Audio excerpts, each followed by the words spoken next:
تقدم في النتيجة مرتين فريق النصر. فريق كل من خالد حسين وعبد الحكيم المهدي، فرصة التعديل، تسديدة قوية. فريق النصر كان خريج عبد الحكيم المهدي، تسديدة يسارية قوية نارية، تصد من قبل بن موسى سفيان.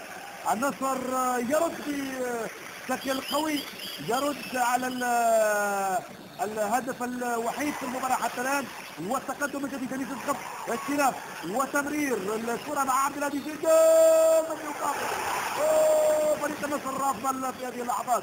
وعبد الحكيم المهدي استلام وزغبوا كرة للحاسي، الحاسي ينتكلي التفاف وتمرير عبد الهادي جدار من جديد، والكتلي يفوز الوكيل ولا التسديد في المرمى. يفوز الوكيل يعني الكرة امام انيس الضب، انيس الضب يحرز المطلوب، والهدف الثاني في المباراة الأول لفريق النصر عن طريق أنيس الضب. أنيس الضب يحرز المطلوب، ينجز الهدف الثاني في المباراة والأول لفريق النصر.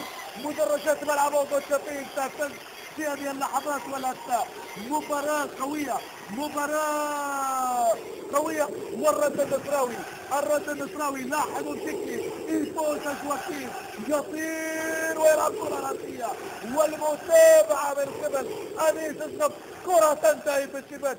يا الله على هذا الهدف، هدف جميل يعطي النصر الأنيس العودة في المباراة.